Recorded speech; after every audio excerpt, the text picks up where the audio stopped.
ఏం చెప్పిందమ్మా? నీకు తొందర ఎక్కువ అని, ఏదైనా అనుకుంటే వెంటనే అయిపోవాలని, ముందు వెనక ఆలోచించకుండా ఏం చేయాలనిపిస్తే చేసేస్తావని. ఇంకేం చెప్పిందమ్మా? నీకు రాజీ అంటే మస్త్ ఇష్టమని, దాన్ని బాగా చూసుకుందాం అనుకుంటున్నావని, లైఫ్ లాంగ్ ఇద్దరు హ్యాపీగా ఉండాలనుకుంటున్నావని, ఇట్లా మస్తు ముచ్చట్లు చెప్పింది. అలా అయితే మీ మామయ్య కూడా చాలా చెప్పాడు. వద్దు, ఇప్పుడు నేను చెప్పిందే నీ వర్జన్లో, నాది నాకే చెప్పకు. సరే, ఒక్కటి చెప్తా విను. చెప్పు. నిజంగా ఈ రోజుకి కాదు, ఎప్పటికీ నువ్వు ఇంకెప్పుడు ఆ దేవత గెటప్లో నిజమైన దేవతలా కనిపించావు తెలుసా? అయినా నీ లక్ బాగుండి అసలైన పెళ్లి కూతురు నేనే అయినా కానీ, లేకపోతే నీ పరిస్థితి ఏంటంటావు? అయినా అప్పటికి నేను ప్రిపేర్డ్గా ఉన్నాను కదా, పెళ్లి కూతురు నువ్వు అయినా కాకపోయినా నిన్నే పెళ్లి చేసుకుంటానని. అసలు నిజంగా నువ్వు గట్టిగా అనుకుని ఉంటావు కదా పెళ్లి చేసుకుంటే నన్నే చేసుకోవాలి అని. అవును, అందుకేనేమో నువ్వెన్ని చేసి పెళ్లి చూపులు ఆపాలనుకున్నా అది ఆగలేదు. కానీ ఏం లాభం, ఇప్పుడు స్పెండ్ చేయడానికి సార్కి అసలు టైమే ఉండలేదు కదా. మీ అమ్మాయిలకి ఇది అలవాటు కదా, అటు తిరిగి ఇటు తిరిగి గొడవ ఎక్కడ స్టార్ట్ అయిందో మళ్ళీ అక్కడికి టాపిక్ని తీసుకురావడం. అవును, బరాబర్ అమ్మాయిలు అన్నాక అట్లనే చేస్తారు.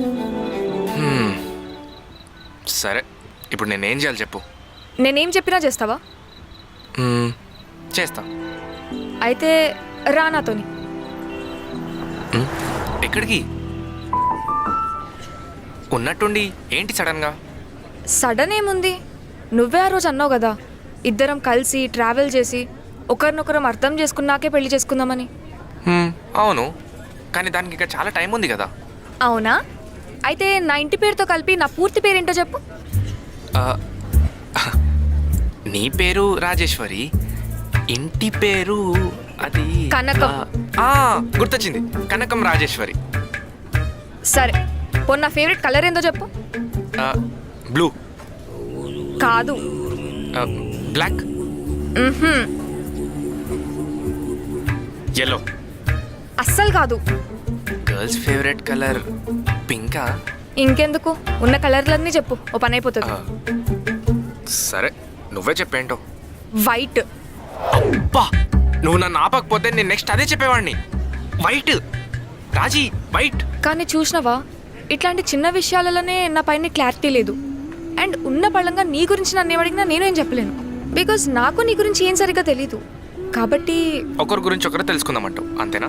నేను చెప్పేది వింటావా ఫస్ట్? సరే చెప్పు. ఒకరి గురించి ఒకరం తెలుసుకోవడమే కాదు, ఒకరితో ఒకరం టైం కూడా స్పెండ్ చేయాలి అంటున్నా. ఆల్రెడీ అదేగా చేస్తున్నాం. కానీ ఇప్పటి నుండి అట్లా బొంగు కూడా ఉండద్దు, అర్థమవుతుందా? అసలు నువ్వు ఏమనుకుంటున్నావు క్లారిటీగా చెప్పు. సరే, మన ఇద్దరం ఒకరినొకరం కలిసింది ఆగస్ట్లో. ఇప్పుడు చూస్తే అప్పుడే డిసెంబర్ కూడా వచ్చేసింది. కానీ ఒకరి గురించి ఒకరికి తెలిసింది మాత్రం 0. సో ఈ ప్రాబ్లమ్ని ఓవర్కమ్ చేయడానికి నా దగ్గర ఉన్న మంచి ఐడియా ఇదే. నీ ఐడియా నాకు అర్థమైంది, ఇప్పుడు నేను చెప్తా విను. సరే చెప్పు. మంత్కి 4 వీక్స్ ఉంటాయి కాబట్టి ఎవ్రీ వీక్ మనం కలవాలి. ఇది ఈ రోజు ఇప్పుడు స్టార్ట్ అయితే నెక్స్ట్ ఇయర్ ఈ రోజు వరకు కంటిన్యూ అవుతుందన్నమాట. అప్పుడు నీ గురించి నాకు, నా గురించి నీకు అర్థం చేసుకోవడానికి టైం దొరికి ట్రావెల్ చేయడమే కాకుండా ఒకరి గురించి ఒకరికి తెలుస్తుందంట, అంతేనా? ఆల్మోస్ట్ అంతే. ఆల్మోస్ట్ కాదు, నువ్వు అసలు ఏం చెప్పాలనుకుంటున్నావు అది చెప్పు. వీకెండ్స్ ఎలాగో కలుస్తాం, అది కామన్. వీక్ డేస్ కూడా కలిస్తే, that in a work space. Like నేను వర్క్లో ఉన్నప్పుడు, అంటే యాక్టింగ్ చేస్తున్నప్పుడు నువ్వు నాతో ఉన్నావనుకో, నా గురించి నీకు ఫుల్ క్లారిటీ వస్తుంది. అంటే ఇప్పుడు ఎవ్రీ వీక్ నువ్వు కూడా నా వర్క్ స్పేస్, ఐ మీన్ హాస్పిటల్కి వచ్చి నన్ను దగ్గరగా చూసి నేనేంటో తెలుసుకుంటా అంటూ, అంతేనా? అంతే. దీనికైనా కాల్ చేసింది? అంటే ఒకసారి కలిసి మాట్లాడదామని. సో ఎప్పటి నుంచి స్టార్ట్ చేద్దాం ఈ కార్యక్రమం, అదే ఈ week day process? Probably next week నుండి.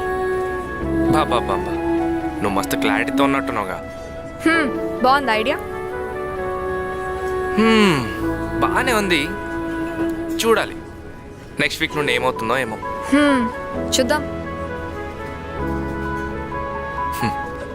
మన మాటలు అయిపోయాయి కానీ మన అమ్మ వాళ్ళది ఇంక అవ్వలేదు. అది ఎండ్లెస్, అది ఇప్పుడప్పుడే అవ్వదులే.